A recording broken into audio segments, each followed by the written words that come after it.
N10, c'est une enseigne de lingerie. Aujourd'hui, on a 150 magasins répartis dans le monde, majoritairement aujourd'hui en France, avec un développement à l'international qui commence à s'accentuer. Et N10, c'est une enseigne jeune de lingerie.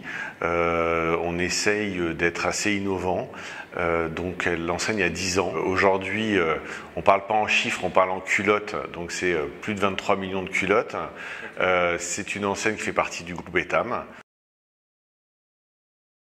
Le digital est totalement natif et on essaye de ne pas séparer le digital du physique. Alors on parle, il y a un mot très à la mode, je pense qu'on a lancé il y a 2-3 ans avec un N10 Machine qui s'appelle le Figital.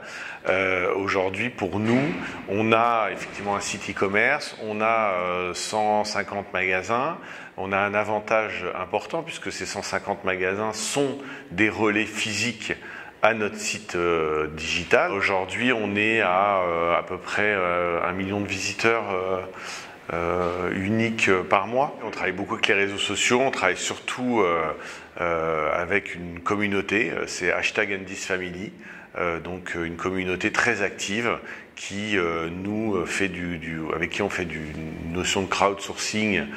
Par exemple, nos photos dans nos fiches produits sont remontées via des photos prises par nos clientes, qui est #N10Family, et on s'en sert par exemple pour cette finalité. Ouais. Je pense que le réseau bon temps pour nous c'est Snapchat. Parce qu'aujourd'hui, effectivement, Snapchat amène une expérience très différenciante, très nouvelle, je dirais on voit les coulisses des choses, beaucoup plus de proximité avec les gens. Donc nous, on aime beaucoup Snapchat. Après, chacun a un rôle très différent. Facebook aujourd'hui nous permet de communiquer à une grosse base fan sur l'actualité et tout ce que peut faire l'enseigne. Instagram pour nous c'est complètement dédié à notre communauté. Donc aujourd'hui à terme notre Instagram ne sera qu'un Instagram communautaire avec que des photos remontées par notre communauté. Donc chacun a un rôle très différent. Nous, le mobile, on pense que c'est la vraie révolution. Aujourd'hui, c'est ça qui permet, je dirais, d'avoir un client connecté en permanence, qui permet aussi de pouvoir pousser des notifications, pouvoir avoir des applications dédiées, pouvoir aussi détecter le parcours de nos clients dans les magasins. Donc, le mobile, c'est, je dirais que peu importe le chiffre d'affaires qu'il dégage, c'est l'outil qui nous permet aujourd'hui de faire et de développer toutes les technologies, que ce soit les e-beacons, que ce soit demain dans nos magasins N10 Machine, vous pouvez préparer votre commande à l'extérieur du magasin sur notre application. Vous arrivez en magasin, vous êtes détecté par un e-beacon et vous faites envoyer ma capsule, vous la recevez dans les 2 minutes.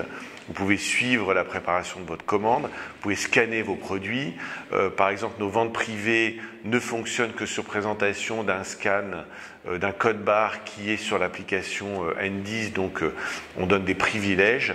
Donc aujourd'hui, voilà, le mobile, c'est vraiment aujourd'hui ce qui fait cette révolution et qui rapproche complètement le digital du physique et qui rend le physique digital, le digital physique. Aujourd'hui, on sait que le trafic mobile, tout le monde le dit, c'est plus de 50% des trafics du e-commerce. Maintenant, on ne traque pas tous les utilisateurs. Les gens passent sur Internet, passent par plein d'autres voies de gens qui encapsulent aussi nos informations. Voilà, je dirais que peu importe les chiffres, c'est juste, aujourd'hui, on ne peut pas raisonner, on doit raisonner mobile avant tout, et le desktop et le reste vient après, et on ne fait pas un site internet desktop responsive mobile, on fait un site mobile, et après le reste se décline pour les autres formats, quoi. N10 Machine, c'est une expérience extraordinaire parce que c'est un accident et c'est une invention qui finalement est un accident. On ne s'attendait pas à ça. Nous, on l'a créé dans une problématique. On avait une contrainte. On avait un tout petit magasin à Toulouse, dans la meilleure rue de Toulouse, et on ne pouvait pas mettre l'ensemble de notre collection.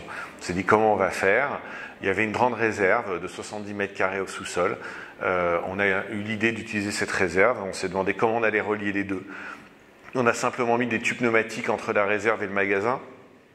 relié à une technologie à travers des écrans.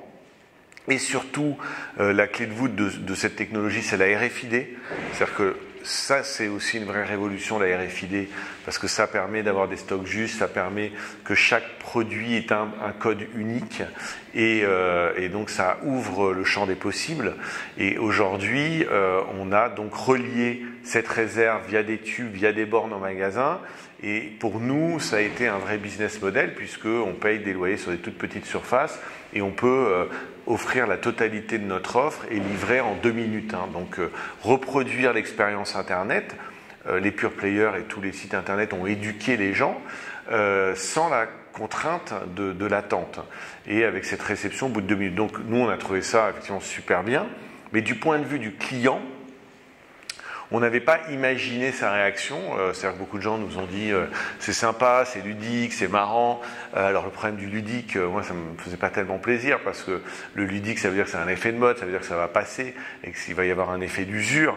Et en réalité, en interviewant les clients à travers des reportages télé où des journalistes ont interviewé des clients, et des études qu'on a faites derrière, le mot qui ressort, mais quasiment à chaque fois, c'est le mot pratique. C'est-à-dire que dans lingerie, vous avez 13 tailles, vous pouvez choisir votre taille facilement, vous pouvez choisir votre couleur, vous n'avez pas à subir un merchandising magasin avec des histoires, vous pouvez aller directement filtrer votre besoin, et en réalité, on s'est rendu compte que le panier moyen était beaucoup plus important sur les bornes, que le taux de transformation et l'engagement réalisé par ce tube était 2 fois plus important que le taux de transformation magasin.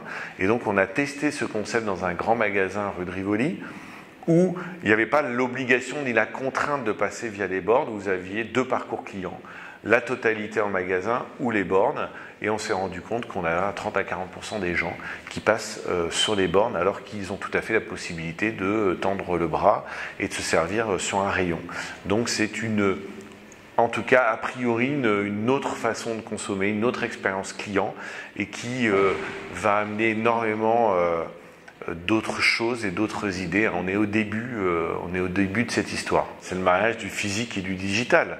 C'est-à-dire que vous avez l'expérience digitale à travers des bornes, mais vous avez la livraison immédiate du produit. Donc vous avez un déplacement physique sur le lieu de vente avec l'expérience de consommation du digital. Sur notre application Endiz, vous avez le stock du magasin de la rue de Rivoli ou de Toulouse ou des autres magasins qui vont ouvrir.